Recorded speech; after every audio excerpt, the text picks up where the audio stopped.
Bismillah, alhamdulillah, wa salatu wa salamu ala rasulillah, amma ba'd. Ceci est une nouvelle série qui a pour but de clarifier ce qu'est l'islam authentique et la méthodologie des premiers musulmans et des pieux prédécesseurs.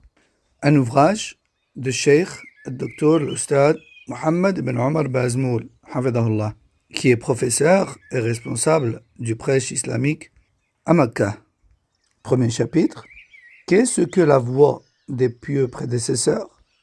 Quelles sont ses fondations? Qu'en est-il de suivre cette voie?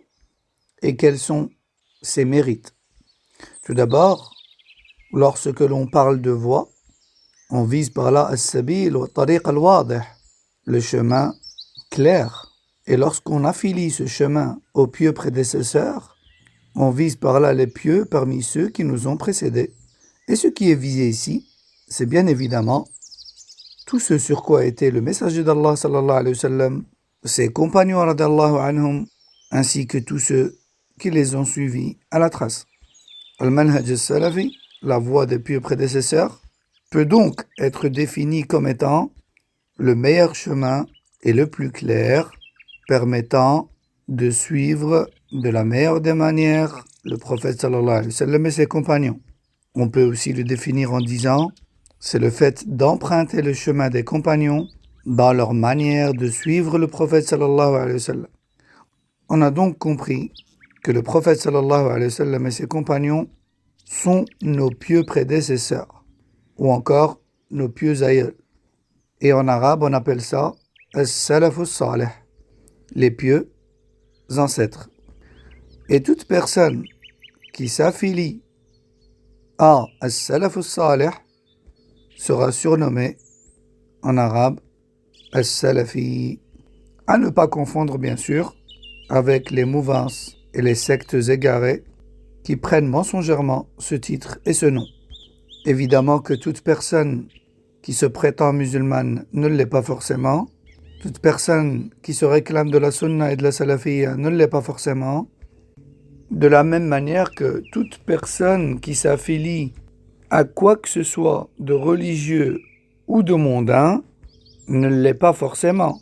Et on ne peut d'ailleurs valider une telle prétention qu'après avoir vérifié les opinions, les convictions et les pratiques de la personne. Vous l'aurez donc compris, le sujet de cet ouvrage, c'est d'expliquer la voie des pieux prédécesseurs, parmi Ar-Rasoul sallallahu alayhi wa sallam et ses compagnons et leurs élèves. Cette voie que l'on appelle en arabe as-salafiyya, la voie des anciens, la voie des ancêtres de la communauté.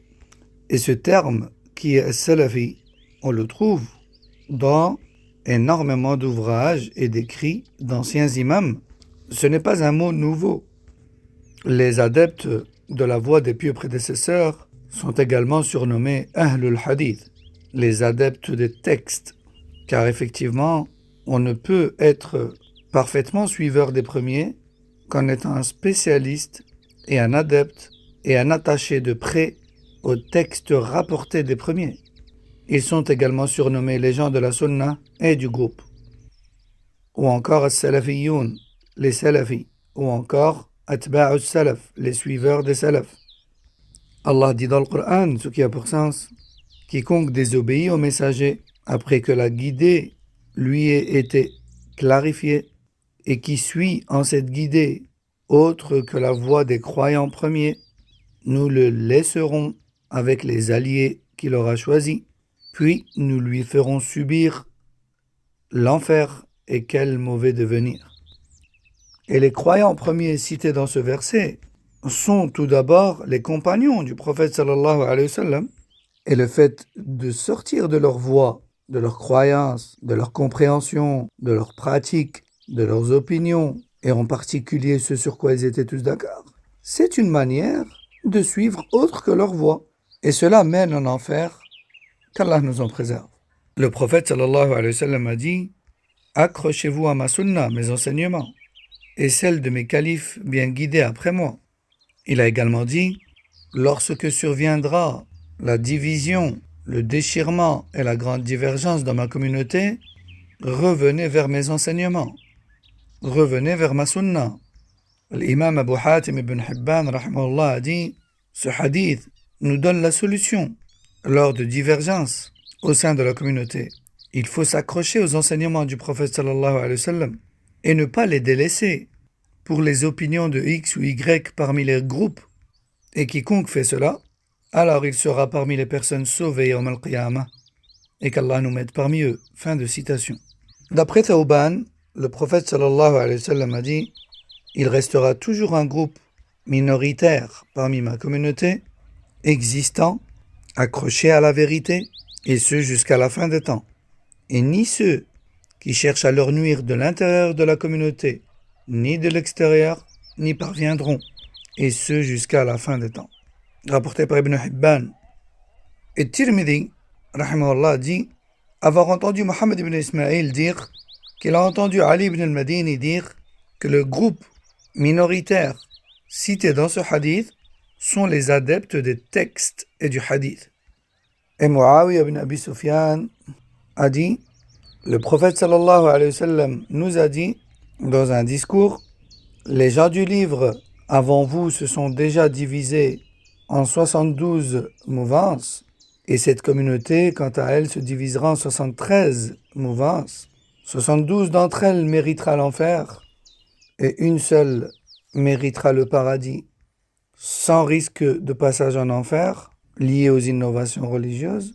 Et ce groupe c'est Al-Jama'a, le groupe de vérité, rapporté par Ahmed et d'autres, et authentifié par Sheikh Al-Albani rahimahullah. At-Tirmidhi rapporte également, d'après Abdullah ibn Omar, que le prophète sallallahu alayhi wa sallam a dit « Ma communauté vivra la même chose que Banu Israël. Et Banu Israël s'est divisé en 73 fractions. Et ma communauté se divisera en 73 fractions. Et toutes mériteront l'enfer, sauf un seul groupe. Et ce groupe, c'est celui qui suit à la trace ce sur quoi je suis moi aujourd'hui et mes compagnons. » Cheikh Farkous, hafidahullah, au passage, il nous dit « Remarquez que dans ce hadith, le prophète sallallahu alayhi wa sallam nous a informés sur le groupe sauvé sur base de caractéristiques, à savoir le suivi à la trace du prophète sallallahu alayhi wa sallam et ses compagnons dans la croyance et la pratique, la science et les opinions religieuses, et non pas sur base d'une ethnie, d'une origine ou d'un peuple. Toute personne donc qui prend pour conviction les principes fondamentaux et les règles des pieux prédécesseurs est donc un suiveur des pieux prédécesseurs, un salafi. Et si tel n'est pas le cas, alors la salafiyya se désavoue de lui, quand bien même il crie sur les toits qu'il est salafi. هذا والله أعلم وصلى الله وسلم على نبينا محمد وعلى آله وصحبه أجمعين.